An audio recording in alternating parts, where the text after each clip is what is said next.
del Consejo Consultivo de la Comisión Nacional de los Derechos Humanos, a Adalberto Méndez. Adalberto, con el gusto de saludarte. ¿Cuál es la ruta que observas sobre la discusión que se tiene que dar alrededor de la prisión preventiva oficiosa, pero sobre todo para que pueda eliminarse definitivamente esto?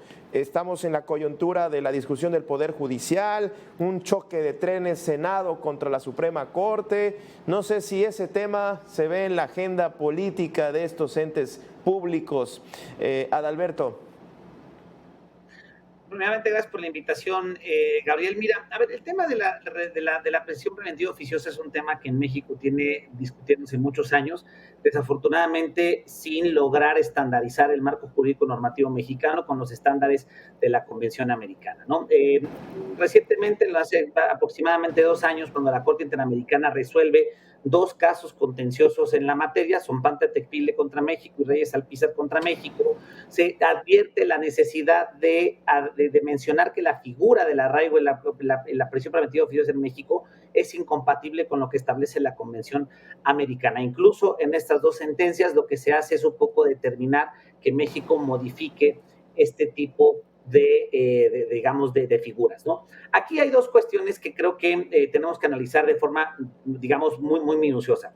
Por una parte, la visión oficialista que quiere mantener la prisión preventiva oficiosa, a pesar de que los datos del último censo penitenciario del INEGI advierten los efectos lesivos de esta figura, ¿no? El último dato que nos da el INEGI al respecto es que aproximadamente el 40% de la población en México que vive en situación de cárcel, aproximadamente 86,000 personas, de alguna u otra manera no están, digamos, están sin ningún tipo de sentencia, ¿no? ¿Esto qué significa? La figura no funciona, es lesiva de los derechos humanos y ni siquiera sirve como un mecanismo efectivo de prevención del delito, ¿no? Y creo que sí viene una discusión en la materia por 2 razones, ¿no? La primera, cuando se empezó a dar esta discusión de la reforma judicial, la contrapropuesta de reforma que estableció la propia Corte de Justicia de la Nación, la Suprema Corte, establece incluso desaparecer la figura de la prisión preventiva oficiosa y el arraigo. Es una de las propuestas que estableció la norma Piña cuando presenta esta contrapropuesta de la reforma judicial. Y por otra parte, el anuncio del día de hoy de la estrategia de seguridad presentada por la presidenta Claudia Sheinbaum en voz del secretario de Seguridad Ciudadana, donde dentro de los ejes habla un poco de hacer un poco de revisión del sistema penitenciario en México a través de un mecanismo de inteligencia dentro de los penales. ¿Qué quiere? Con esto me gustaría cerrar esta intervención. A ver, creo que sí viene una discusión al respecto. No obstante, la Corte detuvo la discusión en julio de 2024 respecto de los 3 proyectos que existían, que ya habían mencionado, y creo que esto de alguna u otra manera tendrá que discutirse a la luz de dos situaciones. Primero, ¿no? En esta coyuntura de la reforma judicial, ¿no? Ver si la Corte tiene facultades incluso para advertir si una reforma constitucional es inconstitucional, que es algo que, digamos, tomó fuerza esta discusión con la reforma judicial y que de alguna u otra manera se había advertido al momento de mencionar que el artículo 19 de la ley fundamental contrariaba los estándares internacionales en materia de derechos humanos. Y el segundo tema es que bajo el tema político y la coyuntura de la estrategia de seguridad, sí se tendrá que analizar si la prisión preventiva oficiosa y el arraigo terminan siendo medidas funcionales para controlar la inseguridad en el país, tomando en cuenta entonces qué hará México con el cumplimiento de este tipo de compromisos internacionales.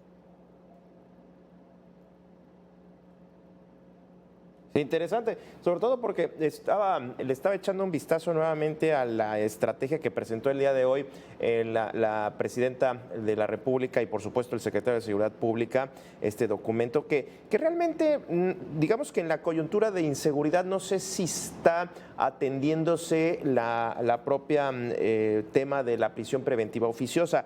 Hay sí una revisión, un reconocimiento de que se debe de revisar la atención al sistema penitenciario, pero sobre todo en el sentido de las actividades delincuenciales que se siguen realizando desde la cárcel, es decir, estos delincuentes que a pesar de estar en la cárcel, pues operan como si no estuvieran. Entonces, pues el tema de la prisión preventiva pues quedó como al aire ahí el día de hoy, un día importante en esa presentación. Escuchaba yo recientemente una de las voces que se han convertido, digamos, asesoras a este gobierno federal. Me refiero al exministro, expresidente de la Suprema Corte, Arturo Saldívar, que él hablaba de la falta de un sistema nacional de medidas cautelares, y esto sería una de las principales causas del por qué no se acelera la eliminación de la prisión preventiva. No sé si también estarías en este mismo sentido, la carencia de ese importante paso para la eliminación de esto, Adalberto.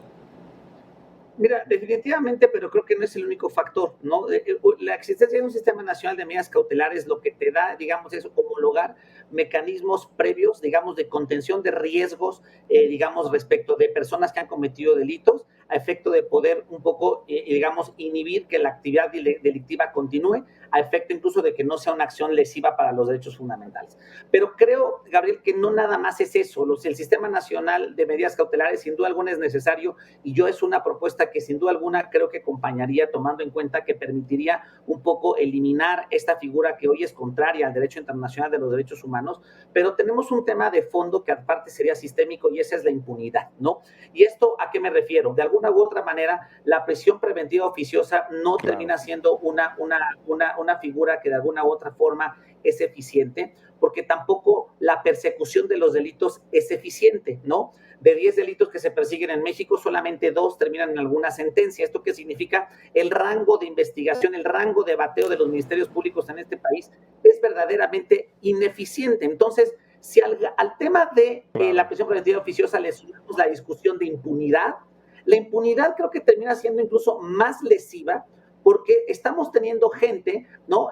Dentro de las cárceles que a lo mejor eventualmente se les dará la libertad, pero después de muchísimos años y durante todo ese tiempo con un acto lesivo en materia de derechos humanos, ¿no? Déjame recordar en el caso de Sonpantle Tecpile, me acuerdo que cuando el Estado mexicano en la audiencia de la Corte Interamericana exhibe a uno de sus peritos, pues uno de los peritos dice una verdadera tontería en medio de la audiencia al determinar, ¿no?, que dice, bueno, yo no creo, y lo dice el perito que exhibe el Estado mexicano, que haya una persona que haya estado más de 10 años en prisión preventiva oficiosa, cuando las personas de la sentencia llevaban más de 17.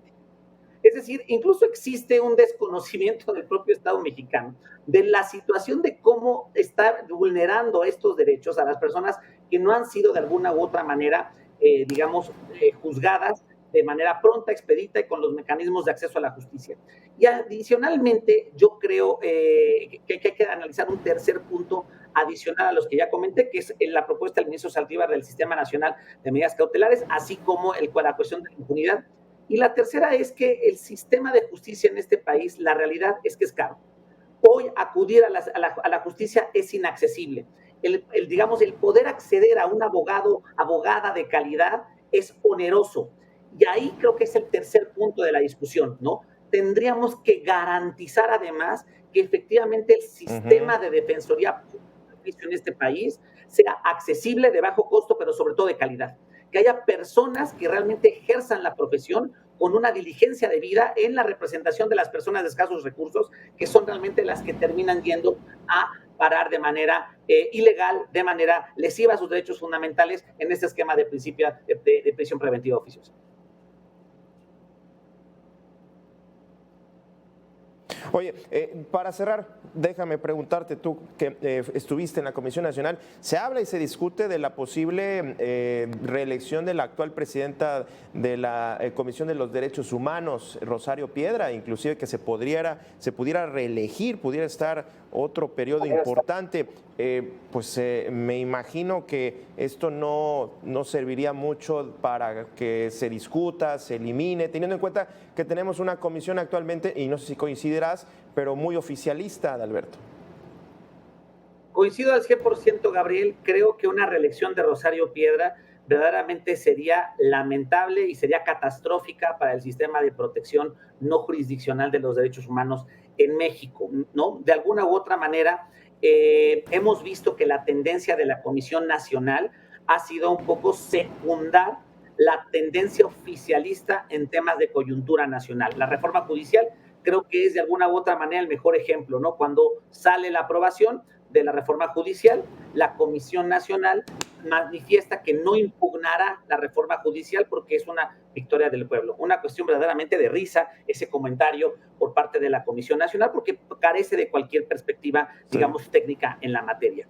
¿Qué me imaginaría yo, Gabriel, que ante un posicionamiento como el que hubo en su momento del secretario de Gobernación, Adán Augusto, respecto de que la Corte Interamericana se había excedido respecto al tema de la prisión preventiva oficiosa? Seguramente con esta tendencia oficialista de la Comisión Nacional, lo más seguro es que, lejos de pugnar por la eliminación de la figura, termine aplaudiendo o termine ratificando la posición oficialista de mantener esta figura tan lesiva en la materia. Creo que no es el camino correcto. Ojalá que en el Senado quepa la cordura y de elegir un perfil más independiente. Sin embargo, la verdad es que la situación se ve complicada.